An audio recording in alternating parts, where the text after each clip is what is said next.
High, আমরা চললাম Andal airport. আমরা এখান থেকে ফ্লাইটে করে বেরোবো হায়দ্রাবাদের দিকে, সেকেন্দ্রাবাদ। অন্ডাল এয়ারপোর্ট, দুর্গাপুর এয়ারপোর্ট বা কাজী নজরুল ইসলাম এয়ারপোর্ট যাই বলুন না কেন, এটি অবস্থিত কিন্তু দুর্গাপুর থেকে 17 কিলোমিটার দূরে এবং আসানসোল থেকে 34 কিলোমিটার দূরে। জিটি রোডের ওপর দিয়ে আমাদের গাড়ি ছুটে চলেছে এবং সামনে আমরা পৌঁছে গেছি গোপাল মাঠ। এই গোপাল মাঠ থেকে বাঁ দিকে প্রায় 7 কিলোমিটার ভেতরের দিকে হচ্ছে আমাদের এয়ারপোর্ট। আপনারা জানলে অবাক হবেন, ভারতবর্ষের প্রথম প্রাইভেট এয়ারপোর্ট হলো এটি। দেখুন সামনে লেখা আছে বেঙ্গল অ্যারোট্রোপলিস এবং এরাই হচ্ছে এই এয়ারপোর্টের মেন ওনার, BAPL। আমাদের গাড়ি ছুটে চলেছে সম্পূর্ণ গতিতে একবারে এয়ারপোর্টের দিকে। হাই, আমরা চলে এসেছি এয়ারপোর্টের সামনে। কাশি হচ্ছে, কাশি নিয়ে আমরা ঘুরতে যাচ্ছি। জ্বর, সর্দি, কাশি। আমরা চলে এসেছি পার্কিং টোল বুথের কাছে। এখানে 60 রুপিস, অর্থাৎ 4 হুইলারের জন্য 60 টাকা করে লাগবে। আপনাদেরকে বোর্ডটা দেখিয়ে দিচ্ছি। বাইকের জন্য 30 রুপিস, 4 হুইলারের জন্য 60 রুপিস। এক্সট্রা চার্জ আছে পার আওয়ারের জন্য। এই রে, হালকা হালকা বৃষ্টি শুরু হয়ে গেল। এই ফ্লাইটের সময় মেঘ বৃষ্টিগুলো একটু ভয়ই লাগে। আমরা চলে এসেছি মেন এন্ট্রান্সে। তবে আমার এই ভিডিওর মধ্যে সিকিউরিটি পারপাসের জন্য কোনো আর্মি পার্সন বা কোনো সিকিউরিটির কোনো ভিডিও কিন্তু দেখানো হবে না। চেক ইন করে নিলাম।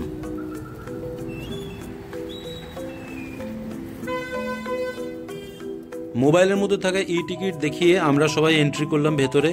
আমাদের ব্যাগগুলো সব চেকিং চলছে, মেশিনে ঢুকে যাচ্ছে, দেখতেই পাচ্ছেন। বোর্ডিং পাস কিন্তু আমি আগেই পেয়ে গেছি, অর্থাৎ আমি যেখানে অনলাইনে টিকিট কেটেছিলাম সেখান থেকে বোর্ডিং পাস আমাকে দিয়ে পাঠিয়েছিল। যদি আপনাদের বোর্ডিং পাস না হয়ে থাকে, আপনাদেরকে এখানে বোর্ডিং পাস করে নিতে হবে।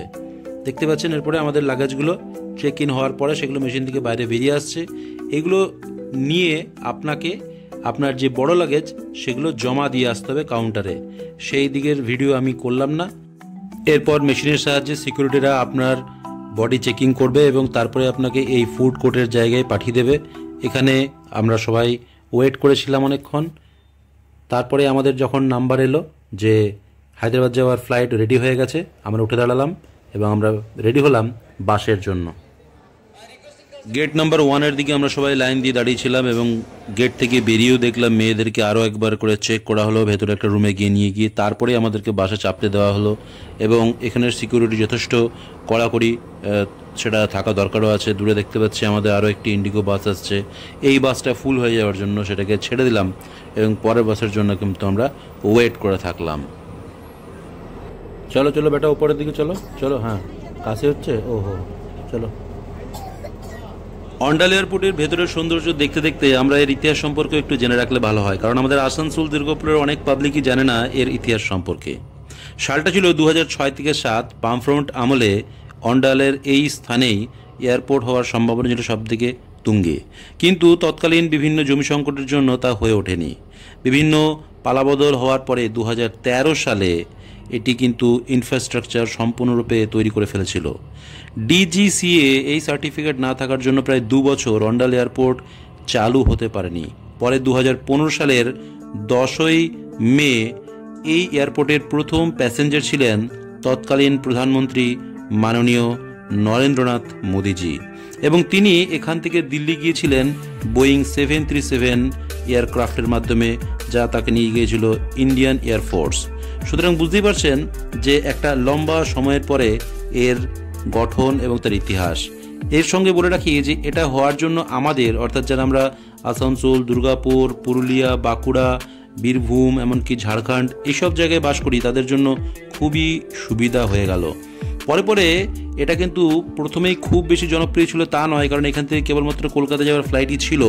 কিন্তু 2018 সালে এখান থেকে হায়দ্রাবাদ এবং দিল্লি যাওয়ার ফ্লাইট প্রথম চালু হয় এবং 2019 সালে এখান থেকে চেন্নাই, ব্যাঙ্গালোর এবং অন্যান্য বিভিন্ন জায়গায় যাওয়া শুরু হয়। তখন থেকে এর জনপ্রিয়তা আরও বেড়ে উঠেছে।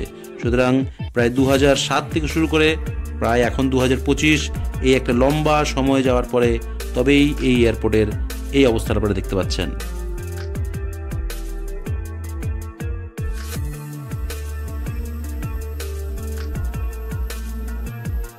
সত্যি কথা বলতে ছোটবেলায় কখনো ভাবিনি যে ফ্লাইটে চাপবো। মধ্যবিত্ত জীবনে আমাদের যে ফ্লাইট একটা বাড়তি কাম্যই বটে।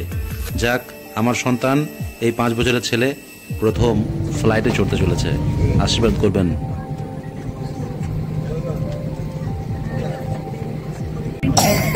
কেমন লাগছে বেটা? ভালো লাগছে?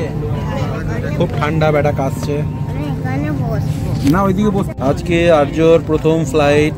টাটা করে দাও সবাইকে। টাটা। আমরা সিটে বসে গেছি। কি লেখা আছে এখানে? কি লেখা আছে? নো ফোন লেখা আছে। No phone. চলে গেল? এ বাবা, এবার লাগাও। এটার মধ্যে ঢোকাও। এর মধ্যে এটা ঢোকাও। চলো। বাহ, এবারে এটা ধরে টানো। এদিক টানো। এই তো, এই যে হয়ে গেছে, টাইট হয়ে গেছে, ফার্স্ট ক্লাস টাইট হয়ে গেছে। ওরে বাপরে। যদিও বিপদের সময় এসব ছবিগুলো বিশেষ কোনো কাজে আসে না, তবুও বাড়তি সচেতনতার জন্য এগুলো তো রাখতেই হয় প্রত্যেক চেয়ারের সামনেই। আপনারাও প্রয়োজনে দেখে নিতে পারেন।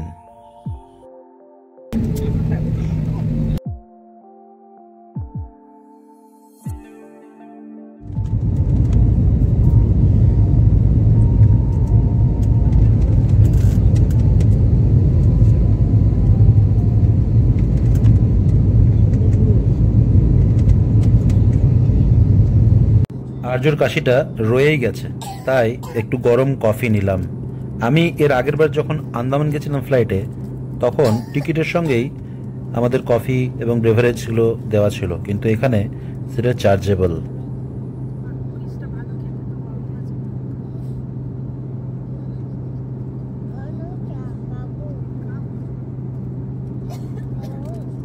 দেখবি গরম আছে। কফি খেয়ে ওর কাশিটা একটু কমলো। যাক, আর্য এখন শুয়ে পড়েছে।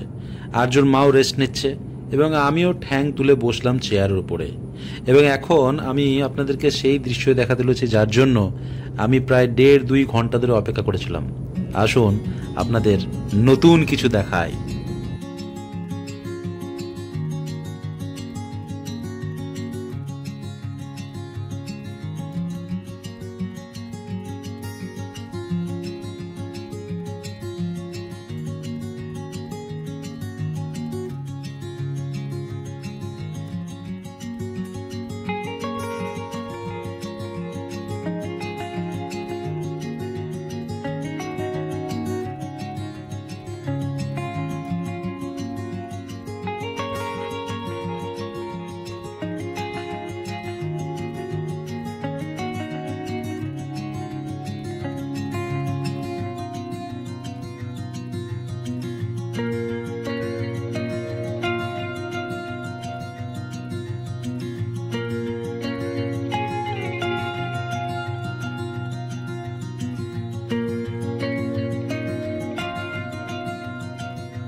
আর্যর ঘুম ভেঙে গেছে। আমরা এখন সেকেন্দ্রাবাদ এয়ারপোর্টে নেমে গেছি এবং জানালা দিয়ে আপনাদেরকে যেটা দেখাচ্ছি সেটা হচ্ছে সেকেন্দ্রাবাদ এয়ারপোর্ট। বিশাল এয়ারপোর্ট, প্রচুর এখানে এরোপ্লেন দাঁড়িয়ে আছে, অলরেডি দেখতে পাচ্ছেন। খুবই ভালো লাগছে দেখতে। আর যারা অন্ডাল থেকে হায়দ্রাবাদ আসতে চাইবেন তাদেরকে জানি রাখি, এই 3:30 থেকে 5:30টার যে ফ্লাইট সেটাই হচ্ছে বেস্ট ফ্লাইট। কারণ অন্য যে ফ্লাইটগুলো 7 ঘন্টা করে সময় লাগে সেগুলো ভায়া চেন্নাই হয়ে আসে, 1 স্টপ, কোনোটা 2 স্টপ, কিন্তু এটার মধ্যে কোনো স্টপ নেই। অর্থাৎ আপনি অন্ডাল থেকে এলে আপনাকে 3:30টার ফ্লাইটটাই কিন্তু ধরতে হবে। আমরা নেমে যাচ্ছি।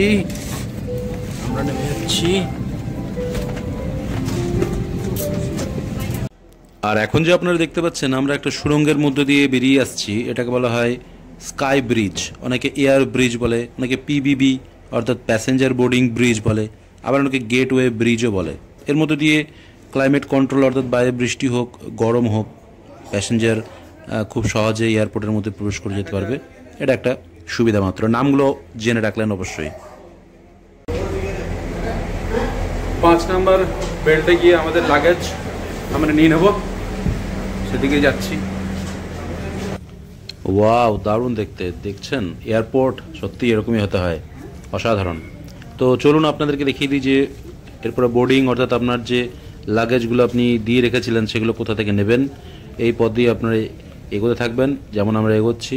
এবং দেখুন একদম সামনের দিকে লেখা আছে ব্যাগেজ রিক্লেম। তো এই ব্যাগেজ রিক্লেম যদি করা আছে অ্যারো, এখান থেকে মোটামুটি প্রায় 300 থেকে 400 মিটার আপনাকে সোজা হেঁটে যেতে হবে, তারপরে আপনি ব্যাগেজ পাবেন।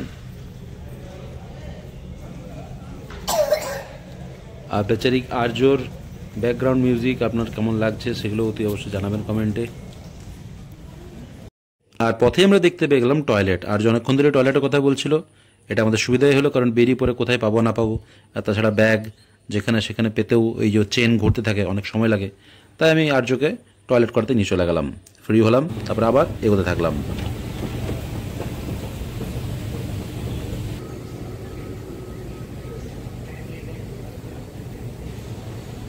এদিকে আর্য।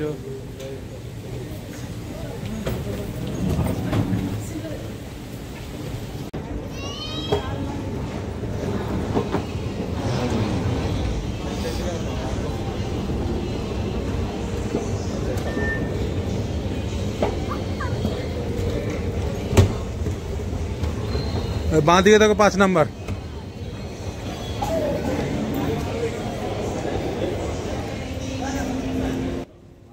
ওপর থেকে নিচ পর্যন্ত হায়দ্রাবাদ এয়ারপোর্ট বা সিকান্দ্রাবাদ এয়ারপোর্ট যাই বলবেন, মানে অসাধারণ, কি বলবো আর কি। যেদিকে তাকাচ্ছি চোখ সেখানে আটকে থেকে যাচ্ছে। আচ্ছা, এখন আপনাদের মনে প্রশ্ন আসতে পারে যে আমরা কি করে জানলাম যে 5 নাম্বারেই বেল্ট, এখানেই আমাদের ব্যাগ পাওয়া যাবে। এটাও কিন্তু একটা মানে মনে রাখতে হবে। যে মুহূর্তে আপনারা ফ্লাইট এসে দাঁড়াবে তখন ক্যাপ্টেন কিন্তু বারে বারে কিন্তু মাইকিং করবে ফ্লাইটের ভেতরে। যখন আপনি সিটে বসেছিলেন সেই সময় তখনই বলা হয়েছিল যে 5 নম্বর বেল্টে যাবেন, 5 নম্বর বেল্টে যাবেন, সেখান থেকে আপনার ব্যাগেজগুলো নেবেন। এবং আমরা আমাদের ব্যাগেজ পেয়ে গেছি, এবং দেখতেই পাচ্ছেন আমরা কীভাবে সুন্দর সাজিয়ে সেটাকে নিয়ে একদম বাইরের দিকে নিয়ে যাচ্ছে। এগুলো একেবারে আপনি গিয়ে বাইরে রেখে দেবেন, কোনো অসুবিধা নেই। ওদের লোক আছে যারা কিনা এগুলোকে নিয়ে আবার ভেতরে রেখে দেবে। সুতরাং আপনি একদম আপনার লাগেজ এই ধরনের ট্রলির মধ্যে চাপিয়ে এগোতে থাকুন।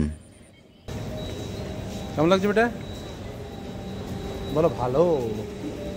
আমরা মেনলি যাবো গচ্চিবাউলি এআইজি হসপিটাল, তাই আমরা এসেছি হায়দ্রাবাদ, তার সাথে একটু ঘোরাঘুরি করে নেব।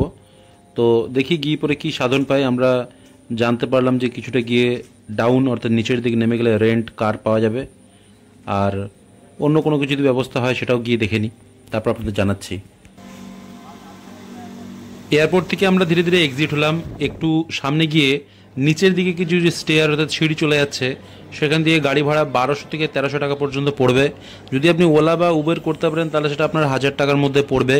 এবং সেক্ষেত্রে কিন্তু আপনার যেখানে রেন্টেড কার পাওয়া যায় সেই জায়গায় পাওয়া যাবে না, সেখান থেকে 100 থেকে 150 মিটার আপনাকে হেঁটে বাইরের দিকে বেরিয়ে যেতে হবে, তবেই আপনি ওলা উবের গাড়িগুলোতে চাপতে পারবেন। এবার আমরা আরও একটু এগিয়ে যাচ্ছি সামনের দিকে। যদি কোনো বাস জাতীয় কিছু পাওয়া যায় বা অটো যদি কিছু পাওয়া যায় যেটা কম পয়সায় আমাদেরকে নিয়ে যাবে, আমরা সেটা একটু ভাবছি অতি অবশ্যই। আর যদি একান্তই না পাওয়া যায় গাড়িতে করে আমরা চলে যাব, কোনো অসুবিধা নেই। চলুন দেখি সামনের দিকে কি পাওয়া যায়। আমরা বেরিয়ে এলাম এয়ারপোর্ট থেকে, এবং বেরিয়ে পরেই একটু এগোলেই নিচের দিকে চলে যাচ্ছে পার্কিং, যেখানে আপনি রেন্টেড কার পাবেন। আর সামনে এখানে এসি বাস পাওয়া যায়, সেগুলোও গচ্চিবাউলির দিকে যায়। তো আমরা একটু বাসে প্রথমে ট্রাই করে দেখে নিই কেমন বাস সিট পাই কিনা, তারপর আপনাদেরকে জানাচ্ছি। হ্যাঁ শুনছো, খোঁজ নিলাম যে এখানে এসি বাস আছে, 15 মিনিটের মধ্যে আসছে। ওটা আমাদের ওখানে গচ্চিবাউলি চকে গিয়ে নামিয়ে দেবে। এটাও কিন্তু একটা নতুন অভিজ্ঞতা। আমাকে সবাই বলেছিল যে ওখানে নেমে গাড়ি ভাড়া করে নিতে 1000 টাকা লাগবে, আমি সেটা জানতামও, কিন্তু নতুন কিছু দেখা যাক না, যাবো তো সে একই জায়গায়। দুজনের লাগলো 350 টাকা করে, অর্থাৎ 700 টাকা। অবশ্যই 300 টাকা কম, কিন্তু আমার মনে হয় না গাড়ি থেকে খুব যে ভালো তা, চলেবল। গাড়ি অনেকটাই তাড়াতাড়ি আপনাকে পৌঁছে দেবে এবং সেটা একদম ডাইরেক্ট হোটেলে পৌঁছে দেবে। কিন্তু এটা একটা চকে গিয়ে নামাবে, সেখান থেকে আবার আপনাকে কিন্তু অটো করে যেতে হবে, সেটা আপনাকে মাথায় রাখতে হবে। যদি আপনিও এআইজি হসপিটালে দেখানোর জন্যই এখানে এসেছেন, তাহলে কীভাবে হোটেল নেবেন, কীভাবে একদিনের হায়দ্রাবাদ ট্যুর করবেন, তার সম্পূর্ণ ভিডিও আমি দিতে থাকলাম। অবশ্যই দেখবেন, ভালো লাগলে লাইক কমেন্ট অবশ্যই করে যাবেন।